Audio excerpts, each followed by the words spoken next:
साधारण निर्वाचन पूर्व प्रधानमंत्री गढ़ कांग्रेस बैठक आज गुजरात अहमदाबाद में आयोजित होउछे। कांग्रेस कार्यकारिणी आसंता निर्वाचन को दृष्टि रखी दल पक्षर नियाजिबो गुरुत्वपूर्ण निष्पत्ति। बैठक में कांग्रेस सभापति राहुल गांधी समेत यूपीए अध्यक्षा सोनिया गांधी, प्रियंका गांधी एवं पूर्वतन प्रधानमंत्री मनमोहन सिंह प्रमुख नेता जोग दैछन्ते। महासचिव हेबा परे प्रियंका प्रथम थर पाई कांग्रेस कार्यकारिणी रे जोग दैछन्ते। कार्यकारिणी रे लोकसभा निर्वाचन सहित केन्द्र मोदी सरकार विफलता प्रसंग में आलोचना हेब। विशेषकर बेकारी, महिला सुरक्षा, दरदाम वृद्धि, आर्थिक प्रसंग में प्रस्ताव गृहीत हेब। अवसर में जनसंपर्क रैली आयोजन कराଯାଇଛି। एथिपाई एसपीजी सुरक्षा सहित बुलेट प्रूफ बस व्यवस्था कराଯାଇଛି। एसहित गुजरात गांधीनगर में हेब साधारण सभा। एथिरे प्रियंका गांधी भद्रा उद्बोधन देवार कार्यक्रम रही। कार्यकारिणी पूर्व गांधी आश्रम में प्रार्थना सभा अनुष्ठित होइछे। एथिरे राहुल, सोनिया, प्रियंका समेत दलर बहु वरिष्ठ नेता सामिल होइतिले।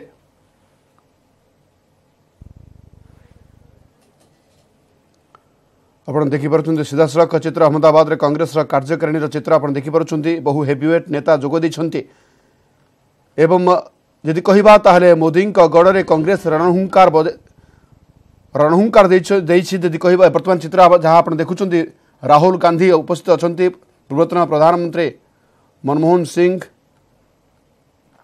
यही कार्यकारिणी अनेक गुरुत्व बहन करुच्ची कांग्रेस पाई। साधारण निर्वाचन पूर्व प्रधानमंत्री गढ़ में कांग्रेस बैठक आज गुजरात अहमदाबाद आयोजित होउछि। कांग्रेस कार्यकारिणी यह होउछि तार सीधा सड़क चित्र। आसंता निर्वाचन को दृष्टि रखी दल पक्षर अनेक गुरुत्वपूर्ण निष्पत्ति नियाजिब। बैठक में कांग्रेस सभापति राहुल गांधी समेत बहु हेवीवेट नेता जोग दैछन्ती।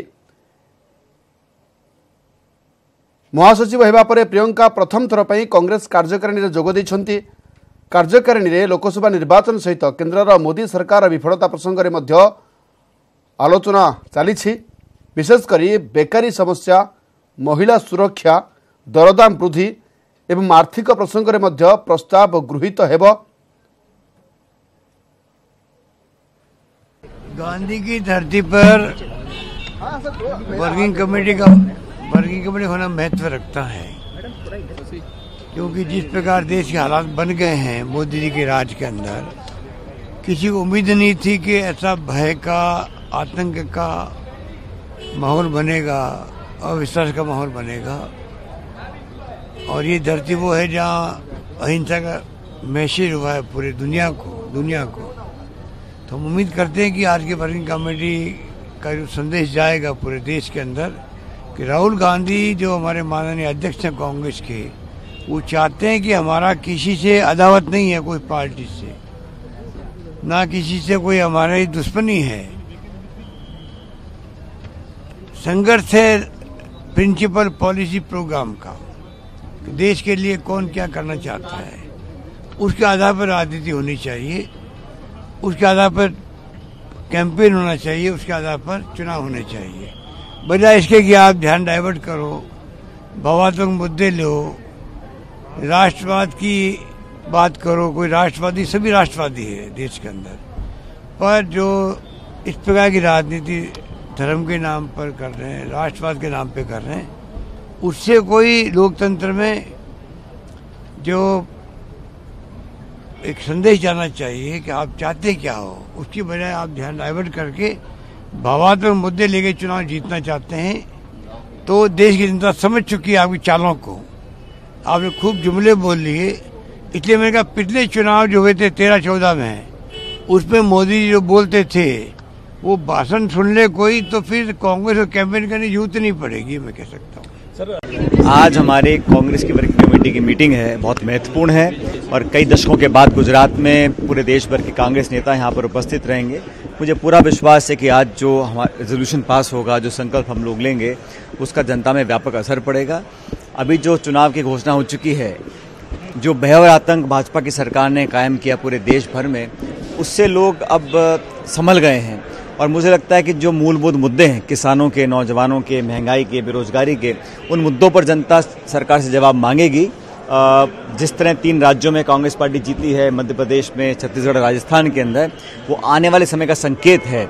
और मुझे पूरा विश्वास है कि यूपीए, हमारे तमाम साथीगण एक पूर्ण बहुमत की सरकार देश में कायम करेंगे। असली मुद्दा ये है कि उस आतंकवादी को किसने छोड़ा, कौन सी पार्टी की सरकार थी, कौन उनको वहां पर पहुंचा कर आए थे। और आज जो देश पे आक्रमण हो रहा है उसको हमारी सेना मुंह तोड़ जवाब दे रही है, लेकिन जितने लोगों की शहादत हुई है उस पर हमें आत्मचिंतन करना चाहिए कि कौन जिम्मेदार लोग थे इतने खूंखार आतंकवादी को, जबकि उस समय के मुख्यमंत्री जी ने कहा था कि मत छोड़िए, उसके बावजूद उसको छोड़ा गया और उसी का परिणाम है कि आज देश में इतना खून बह रहा है। सर, आपकी पार्टी ही ऐसी जो पॉलिटिक्स कर रही है एयर स्ट्राइक को लेकर? हमारी पार्टी कोई पॉलिटिक्स नहीं करती। हमारी पार्टी देश की एकता अखंडता के लिए मजबूत है। पिछले 70 सालों में कांग्रेस पार्टी के नेताओं ने शहादत दी है, बलिदान दिया है, हमारे दो प्रधानमंत्रियों की हत्या की है। आतंकवाद के खिलाफ लड़ना कांग्रेस ने कभी किसी से सीखा नहीं है। आज जो लोग सत्ता में बैठे हैं वो मुद्दों से ध्यान भटकाने के लिए इस प्रकार की बातें करते हैं। आज पेट्रोल तेल के क्या दाम हैं, बेरोजगारी कितनी बढ़ गई है, आत्महत्या किसान कर रहे हैं और पूरे देश में आंदोलन हो रहा है, उससे ध्यान भटकाने के लिए इस प्रकार की बातें की जाती हैं। देश की सेना हम सबकी सेना है, पूरे मुल्क की सेना है। मुझे नहीं लगता कि इस प्रकार के भाषण देने से जनता का ध्यान भटकने वाला है। पब्लिक वोट करेगी मुद्दों पर और नई सरकार बनेगी। मई के महीने में नया प्रधानमंत्री होगा देश में।